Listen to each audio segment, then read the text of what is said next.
नमस्कार। गायत्री विद्या मंदिर उच्च माध्यमिक विद्यालय सांचौर की ऑनलाइन क्लास में आपका स्वागत है।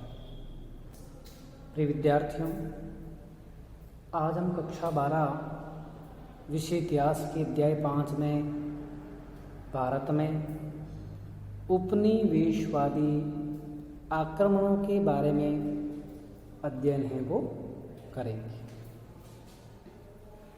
तो देखिए, भारत में उपनिवेशवादी आक्रमणों के बारे में हमने बहुत कुछ पढ़ा था कि 18वीं शताब्दी में हमारे देश में केंद्रीय शक्ति का अभाव हो गया था। सभी राज्य आपसी गुट में बंटे हुए थे। आपसी स्वार्थ लिप्सा के कारण कोई राज्य किसी का साथ देने को तैयार नहीं था। ऐसी स्थिति में अंग्रेजों को भारत में पांव पसारने का मौका है वो मिल गया। तो देखिए, 18वीं शताब्दी के पूर्वार्ध में भिन्न भिन्न यूरोपीय शक्तियां पतोन्मुख मुगल साम्राज्य का स्थान लेने एवं भारतीय व्यापार पर एकाधिकार प्राप्त करने हेतु संघर्षरत थी। धीरे धीरे पुर्तगालियों और डचों की शक्तियां कमजोर होती चली गई और भारत में अंग्रेज और फ्रांसीसी ही प्रमुख या मुख्य प्रतिद्वंदी रह गए थे। दोनों शक्तियों ने भारत के देशी राज्यों के पारस्परिक झगड़ों तथा उनके उत्तराधिकार के मामलों में हस्तक्षेप कर उन्हें सैनिक सहायता देना आरंभ कर दिया था। अर्थात अंग्रेज जानबूझकर फूट डालो राज करो की नीति को क्रियान्वित कर रहे थे। तो देखिए, उन्होंने उन राज्यों का साथ देना है वो शुरू कर दिया था।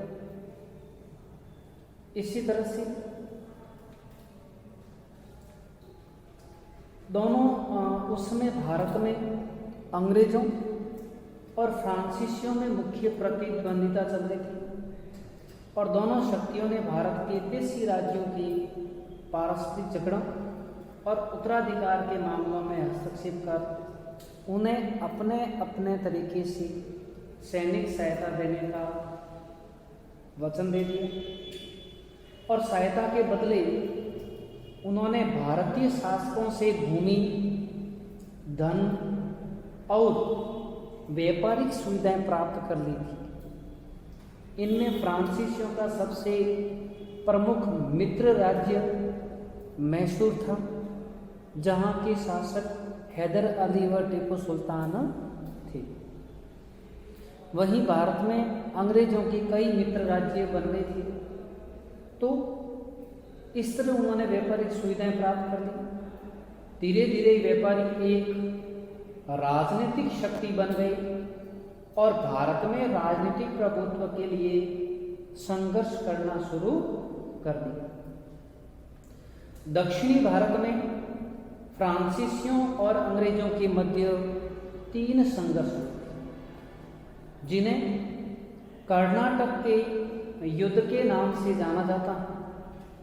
प्रथम युद्ध 1746 से 1748 के मध्य, द्वितीय युद्ध 1749 से 1754 के मध्य और तृतीय युद्ध 1758 से 1763 के मध्य।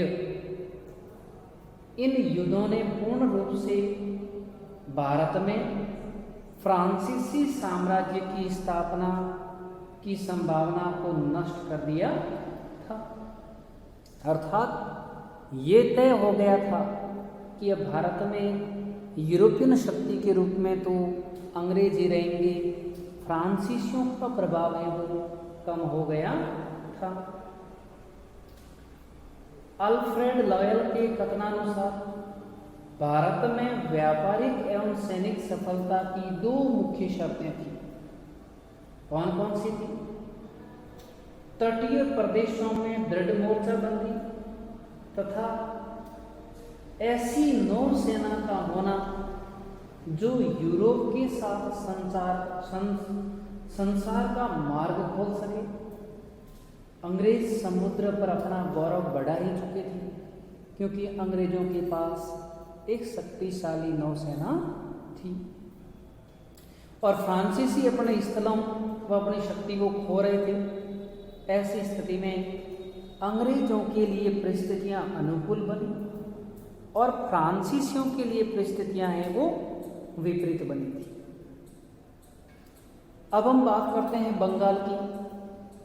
तो मुगल साम्राज्य के अंतर्गत आने वाले प्रांतों में बंगाल सर्वाधिक संपन्न प्रांत था। अर्थात मुगल साम्राज्य के अंतर्गत आने वाले प्रांतों में कौन सा संपन्न प्रांत था? बंगाल।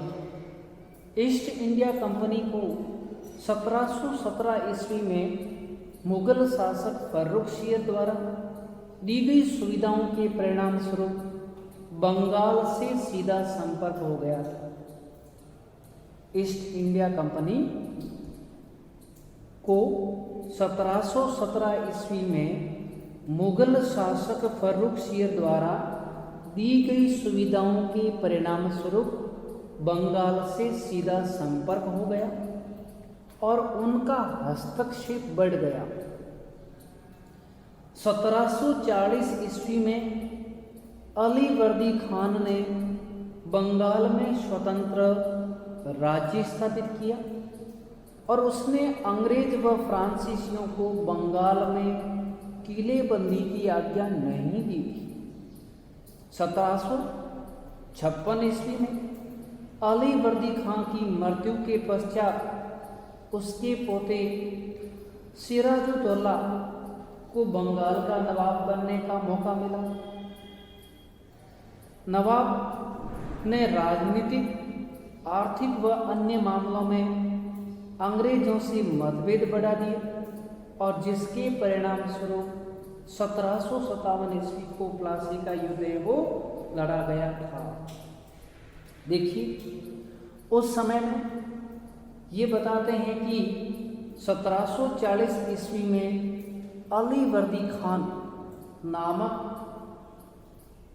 शासक ने बंगाल को एक स्वतंत्र राज्य के रूप में स्थापित कर दिया और उसने अंग्रेजों और फ्रांसीसियों को व्यापार करने की तो अनुमति दी, लेकिन व्यापारिक किलेबंदी या उनको वहाँ पर राजनीतिक सत्ता स्थापित करने की कोई अनुमति है वो नहीं दी थी।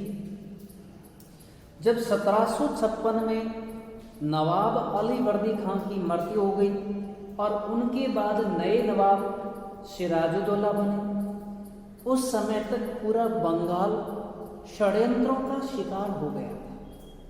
पूरे बंगाल में षड्यंत्र चल रहे थे।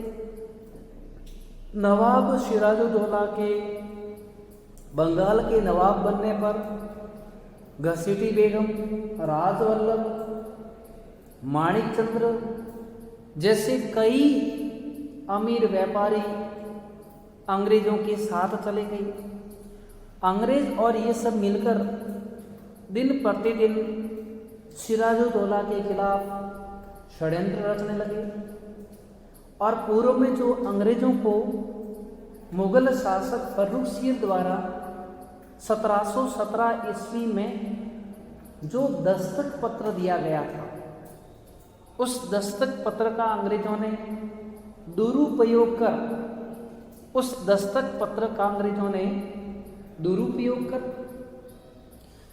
दस्तक पत्र के माध्यम से भारतीय अन्य अमीरों को भी चुंगी मुक्त व्यापार करवाना शुरू कर दिया। नवाब की आज्ञा की अवहेलना करनी शुरू कर दी। नवाब के प्रति अंग्रेजों की कोई शिष्टता ही नहीं रही थी, क्योंकि नवाब के अपने ही लोग जाकर के अंग्रेजों के साथ मिल गए थे और अंग्रेज इसी मौके की तलाश में थे जो उन्हें वहां पर प्राप्त हो गया था।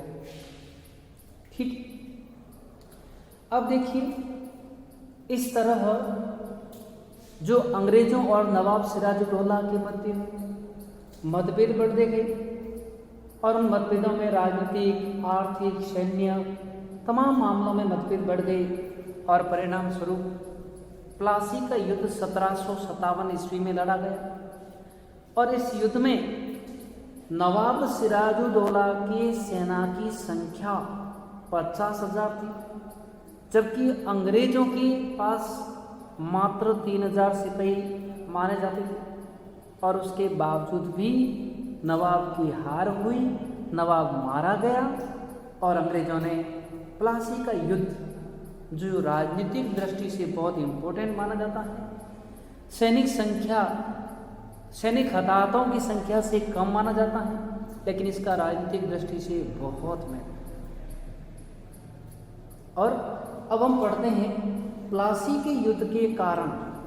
तो देखिए प्लासी के युद्ध के कारणों में पहला है राजनीतिक कारण। राजनीतिक कारणों में क्या था कि नवाब के विरोधी जिनमें घसीटी बेगम, राजवल्लभ, शौकत जंग आदि नवाब सिराजुद्दौला को हटाकर स्वयं बंगाल की सत्ता हड़पना चाहते थे और इसके लिए वे बार बार षड्यंत्र रच रहे थे।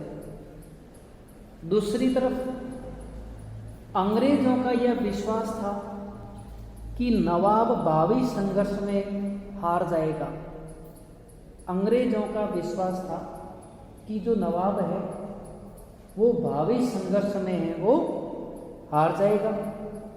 इसलिए इन्होंने विरोधियों का साथ दिया और नवाब के किलेबंदी न करने के आदेशों की अवहेलना की ताकि भविष्य में उन्हें अधिक सुविधाएं उपलब्ध हो सके।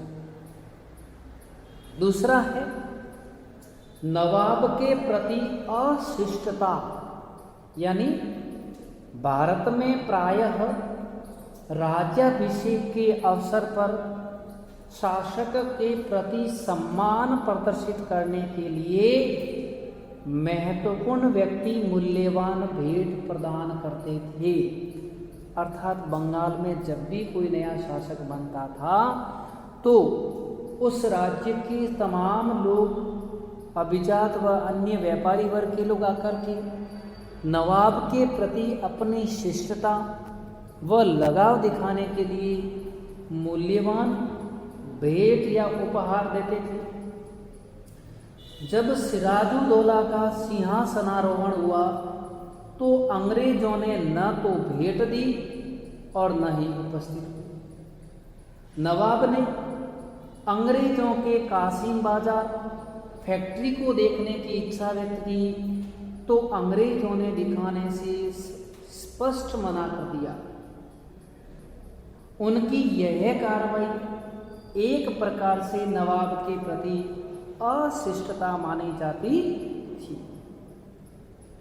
तीसरा है व्यापारिक झगड़ा। तो 1717 ईस्वी में मिले अपने अधिकारों का अंग्रेज दुरुपयोग कर रहे थे और वे अपने दस्तक पत्र, जिसको कह सकते हैं अपन फ्री पास, दस्तक पत्र को भारतीय व्यापारियों को बेच देते थे। इससे नवाब के राजकोष को नुकसान होता था। अर्थात कहने का अर्थ ये है कि अंग्रेजों को जो मुगल शासक फर्रुखसियर ने चुंगी मुक्त व्यापार के लिए जो दस्तक पत्र दिया था, अंग्रेज जानबूझकर उसका नाजायज फायदा उठाते हुए वे नवाब के विरोधी व्यापारियों को वह पत्र देकर चुंगी मुक्त व्यापार करवाते थे। इससे नवाब का व्यापारिक घाटा है वो बढ़ रहा था। इसके अलावा अंग्रेजों को अलीवर्दी खां के काल में और सिराजुद्दौला के काल में किलेबंदी की अनुमति नहीं दी गई थी।